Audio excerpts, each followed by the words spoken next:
la sagesse de Baba Tongo face aux épreuves.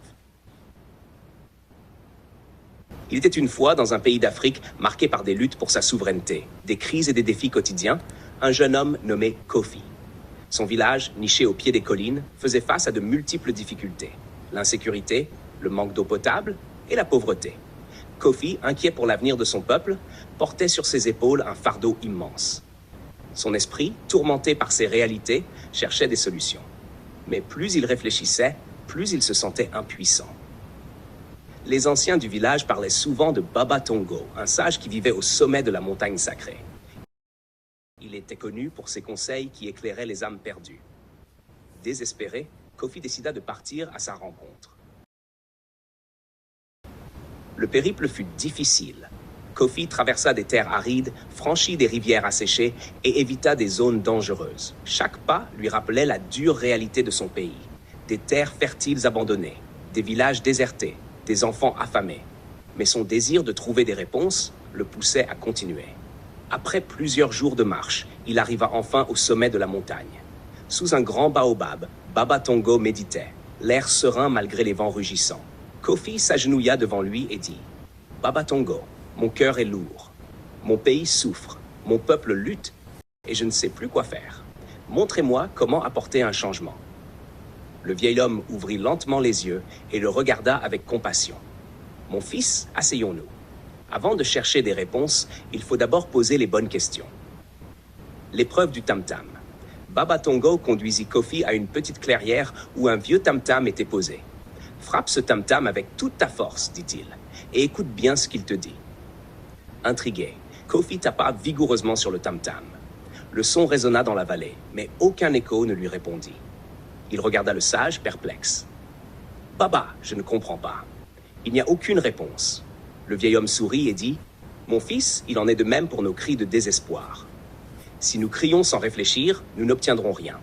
Mais observe, frappe doucement et écoute. » Kofi frappa cette fois avec délicatesse. Une vibration douce mais claire emplit l'air et un écho léger revint des collines. Baba Tongo hocha la tête. La force brute ne mène qu'au chaos. La sagesse réside dans la mesure et la réflexion. Pour reconstruire ton pays, tu dois frapper avec justesse, poser des actes précis, un à la fois, et écouter la réponse de la nature et des hommes. Baba Tongo invita Kofi à s'asseoir sous le baobab et continua. Ton peuple a besoin de 3 choses essentielles, comme un tabouret repose sur 3 pieds. 1. L'unité. Rien ne peut être bâti si les cœurs sont divisés. Rassemble ton peuple autour d'une vision commune, comme les branches d'un arbre s'étendent à partir d'un tronc unique. 2. La résilience. Chaque graine pousse, même dans les sols les plus pauvres, si elle reçoit juste assez de lumière et d'eau. Cultive la patience et la persévérance. Apprends à ton peuple que les épreuves ne sont pas des murs, mais des tremplins. 3. Le savoir. L'ignorance est l'ennemi le plus redoutable.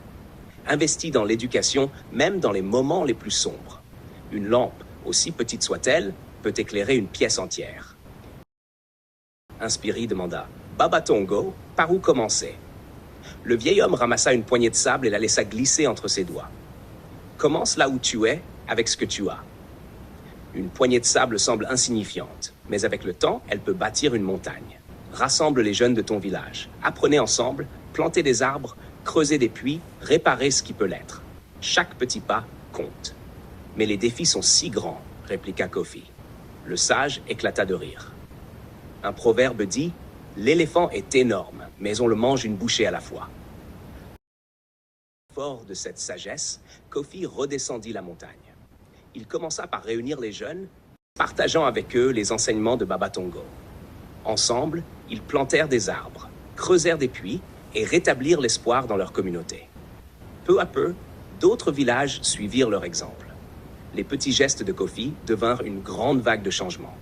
Et toujours, dans son cœur, il se souvenait des paroles de Baba Tongo. Un peuple uni, résilient et éduqué est invincible, même face aux tempêtes les plus violentes.